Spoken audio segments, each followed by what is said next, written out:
after exploring southern Germany's Bavarian towns in the past, I now begin to discover its northern part. In this two-part adventure, I explore the city of Bremen and its neighboring towns.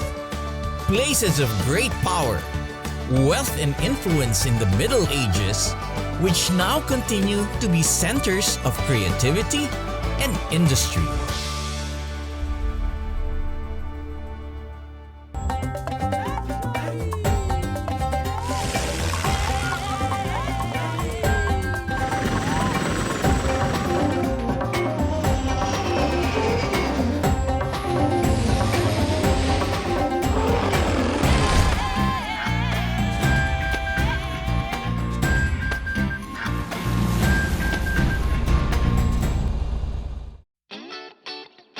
It was great to be back on the Autobahn and behind the wheel of this luxury electric German car. I've been test driving this Audi e-tron 55 Quattro all over Europe, finding myself in various road conditions. Well, I made it to Germany and the weather's not too good, but I'm in the Autobahn. Let me see how fast this car will go. Acceleration is very fast. No gears, you just keep on stepping on the gas. 168, 175. And of course, you see outright there's no speed limit on your GPS and your heads-up display. But it's raining, so I have to be very cautious. But it's really solid. This is when the Quattro all-wheel drive system shines. It gives an exceptional grip when accelerating, ensuring greater safety. The S-Line has two electric motors on the rear axle and one on the front axle for a total of 3 motors. The first in the world for electric cars. Even if the road is wet and rainy, it seems like the car is on a magnet on the road. This e-tron is the best on a rainy day like this.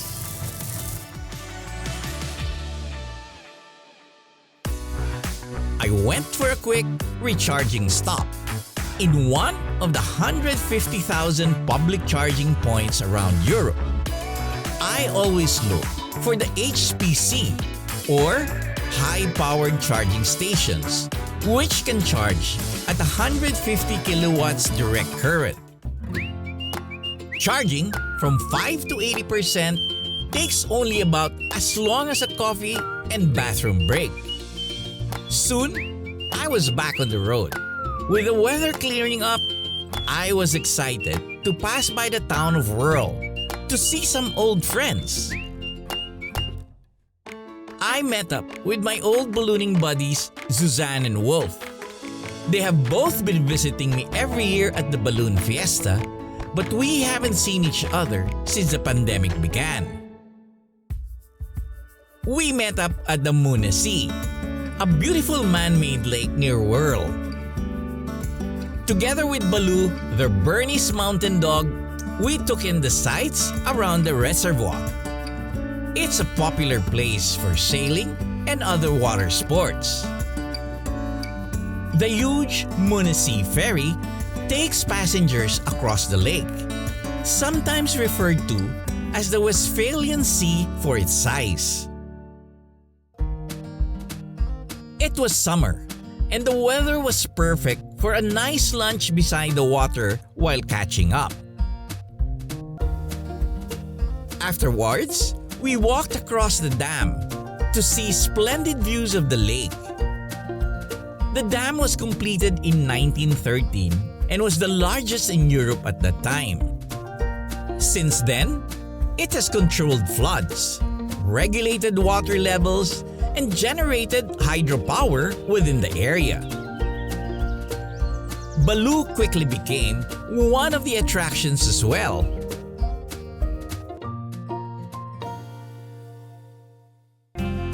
It was a nice, relaxing place to visit and a reminder of good foresight and German engineering. It was a quick catch-up with Wolf and Susanne, as I had to be back on the road to my next destination. the old Hanseatic city of Bremen. Bremen is Germany's oldest seaport, situated on the Weser River where it meets the North Sea. Because of its strategic location, the city became an important trading post in Northern Europe during the Middle Ages. It was part of the Hanseatic League, an early guild of merchants across the region which became a major political and economic force. It can be likened to an early version of the European Union. Bremen is one of the most beautifully preserved cities in Germany.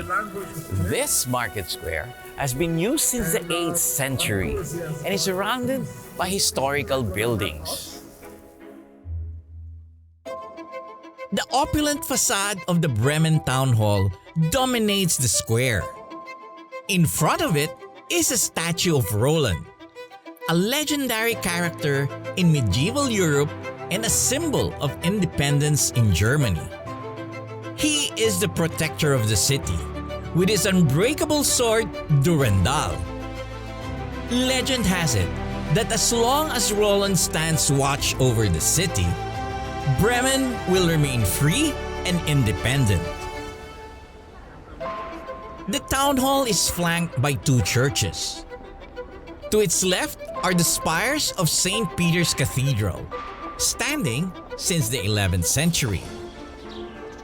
To its right, the Church of Our Lady, dating from the 13th century. All around the square are buildings of importance. The Guildhall, warehouses, the pharmacy, all ornately decorated and built reflecting the architecture of their time. There is so much history to take in, and I have only explored a few square feet. I can't wait to discover more about this interesting medieval city. Up next, I walk a 100-meter street filled with the most unusual finds. Visit one of Europe's largest historic brick structures and learn about the intriguing story of 4 aging farm animals.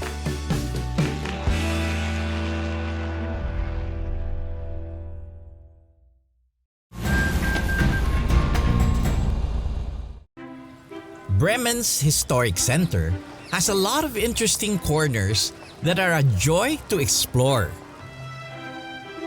The Butcherstrasse, with its red brick buildings, is one of Bremen's iconic streets. The street is only 100 meters long, but it's filled with interesting shops and unique architecture. At the entrance, you will find a gold relief of Michael the Archangel called the Light Bringer.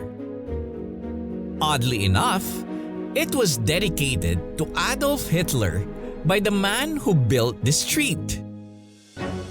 His name was Ludwig Ruselius, a Bremen coffee merchant and the inventor of decaffeinated coffee. He was an art patron and initially a Nazi supporter, but Hitler rejected his taste for art. Nevertheless, his businesses flourished in the street, along with his art projects. One of them is the Glockenspiel House, where people flock to at certain times of the day. It has 30 porcelain bells on top, with a carillon that chimes 3 times a day. Hidden panels appear from one side of the brick wall, depicting iconic explorers and their achievements. Another interesting building is the House of 7 Lazy Brothers, based on a local legend. It was said that the brothers couldn't find jobs in Bremen, so everyone thought they were lazy. They traveled the world and brought back knowledge that made Bremen a better city. Their success is depicted in their statues towering over the building. It was a very fascinating walk along the Botcherstrasse, stopping now and then to discover its hidden curiosities. Another short walk from the market square is St. Peter's Cathedral, also referred to as the Bremen Cathedral. Visiting the church is a journey back in time.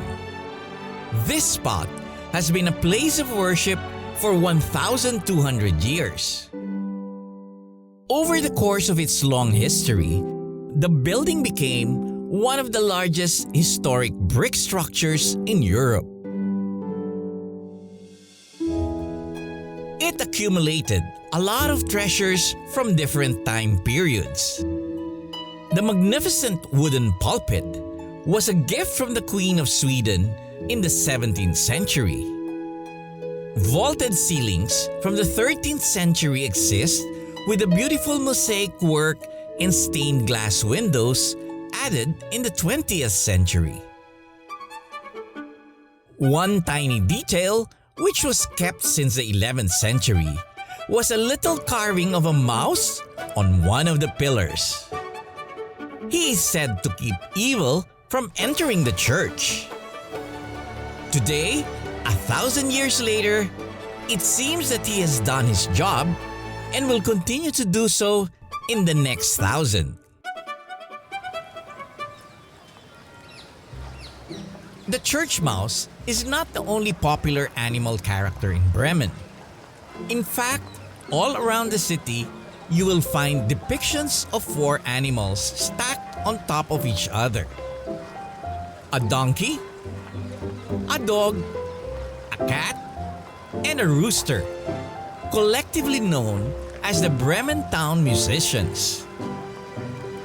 This statue was erected beside the City Hall of Bremen to pay tribute to these characters, which are based on a popular fairy tale by the Brothers Grimm.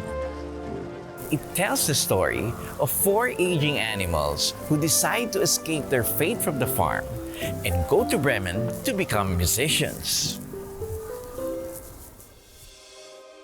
One day, a donkey, a dog, a cat, and a rooster met each other as they escaped their respective farms. They were all getting old and were soon going to be discarded by their owners. Donkey had an idea.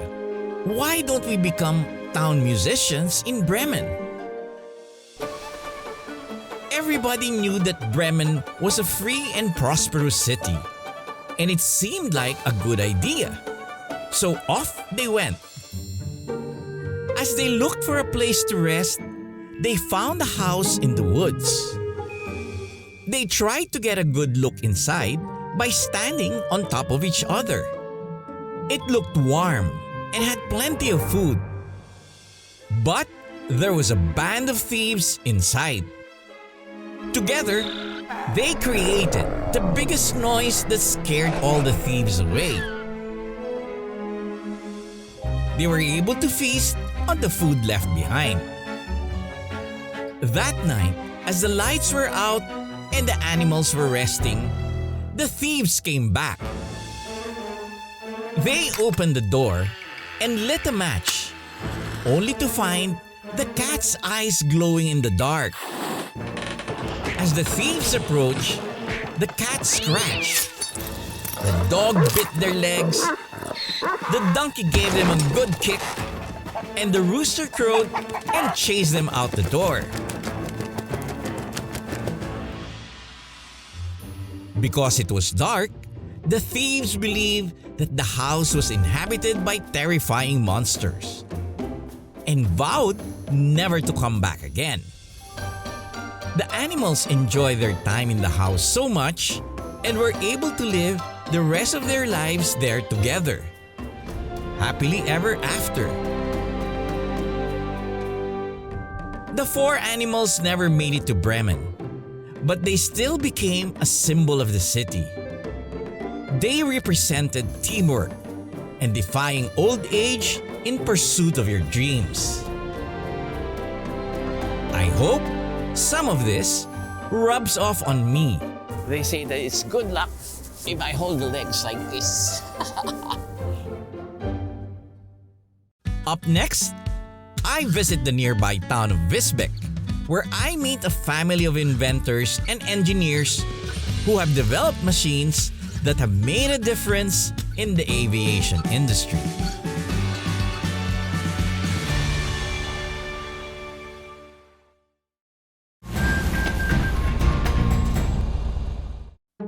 From its success in maritime trading during the Middle Ages, Bremen and its surrounding areas form some of Germany's leading industrial hubs today. I drive to the town of Visbek, about 60 kilometers from Bremen. I was invited to visit the headquarters of TOWFLEXX, makers of aircraft tugs. Guten Morgen. Guten Morgen, Captain Joy. Welcome to TOWFLEXX. Welcome to TOWFLEXX. Well, very happy that I made it here. I was hoping that you were the ones who were going to visit me first. Yeah, you beat us to the trip. Get you to it. Yeah, we're looking forward to coming to the Philippines and meeting your guys as well. I hope it will be soon. Yes, hopefully we'll. Yeah.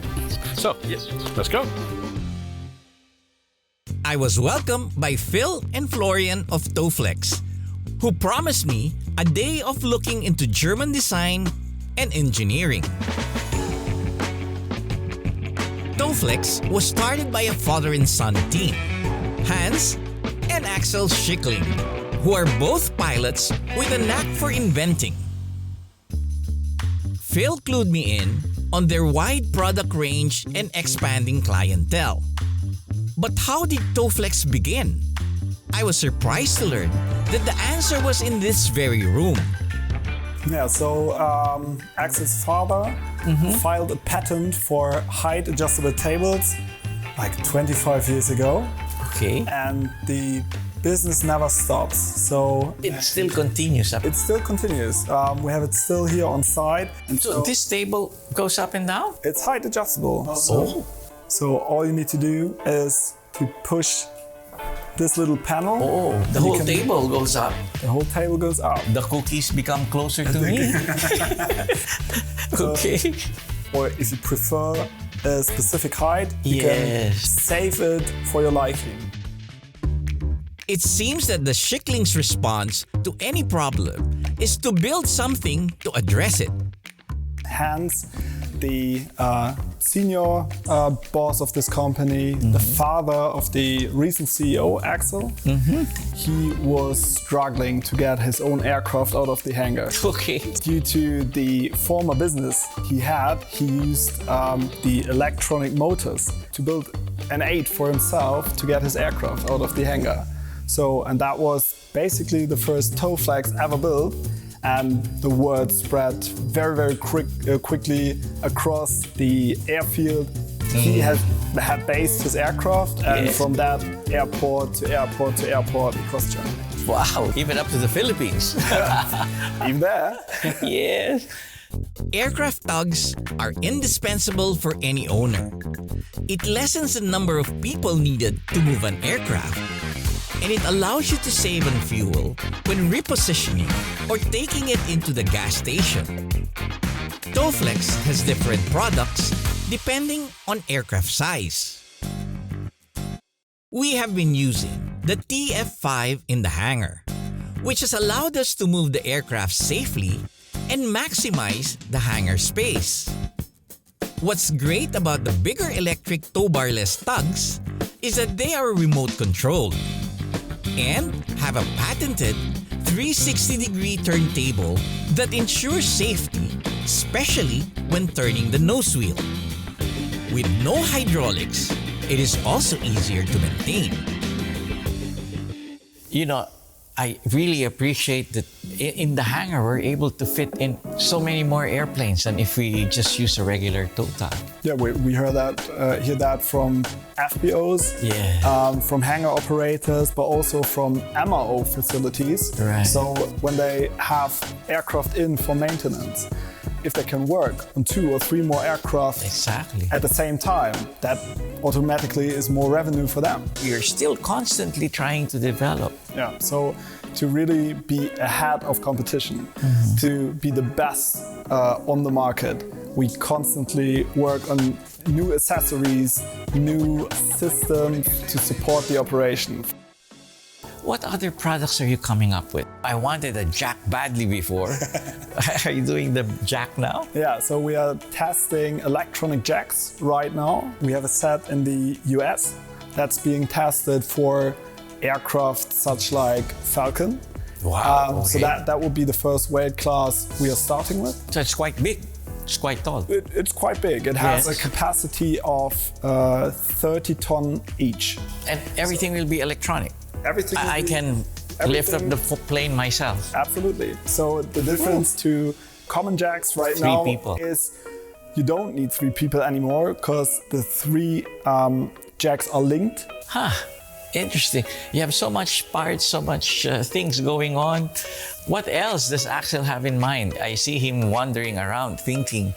What other things did he have in mind? So first of all, you need to know Axel's always walking with a notebook. So all the time you will see him with a notebook and a pen, and he has ideas like all the time. Scribbling, taking notes.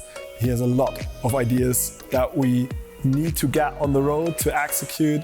Short notice, we're working on a new tug that is even bigger than this one, that will be able to handle aircraft up to 150 tons. 737s? Absolutely, yes. Even bigger aircraft. Wow. So that brings us to a whole new stage, opens the market more for us. From catering to a personal need, TOWFLEXX has expanded their business in the US, catering to both military and civilian aviation. After learning about their current and future projects, Phil and Florian wanted to take me for a quick trip to the other side of town. This is Schickling Mechanical Engineering, specialist in metal components manufacturing. It is owned by Herman Schickling, Axel's uncle, who has run the company for over 30 years. It was a very impressive facility. A 27,000 square meter production area and state-of-the-art facilities. This is where the components and assembly of TOWFLEXX products are done. A lot of top German companies also enlist their expertise to bring their designs to life. So they just give the drawing and then you implement it with the machine. Most of the time they get involved into all the development process. They get the idea, they get the requirements, and from there they help to get the final design and to make the drawings ready to be produced. It was really a family affair.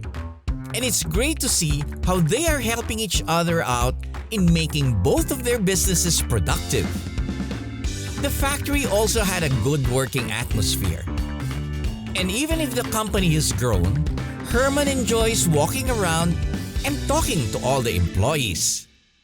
It was a great visit, learning so many new things from the enterprising and creative people behind TOWFLEXX. Just before I left, I discovered they had also developed another innovation: solar-powered car charging ports. Yeah, so we started the solar business 2 years ago, and it's just gone strength and strength. So the demand is very, very high. Very interesting. And you were saying that now you have a solar farm right here. We have solar farms, so we have a complete solar farm, and underneath we have the agricultural farm. So not only will we benefit from the solar, Right. underneath the solar panels, we have an agricultural with plants underneath. So it's feeding the plants with also with energy. So yeah, it does both. Well, it's amazing how this car is purely electric. Yeah. You know, we've driven it all the way from Paris, and it's just wait a minute, we just have to charge. Yeah. Have a coffee and a snack, and there we go again. And with the prices of fuel, Absolutely. Yeah. it's just fantastic to have an electric car. And it's a stunning auto as well. It's a really nice car. It was raining hard in the Autobahn, but I could still make 170, 160. Not too bad. No problem. It's one of the benefits of the German Autobahn. With the car given a top up by solar power, I was ready to continue the rest of my exploration. In the next part of this adventure, the TOWFLEXX guys join me for a day in Bremen, letting me try some of the local cuisine and finishing it off with a good sip of Germany's oldest wines. Before I explore what has been called one of Europe's most beautiful streets. This has been your captain, Joy Roa. See you in the next Asian Air Safari.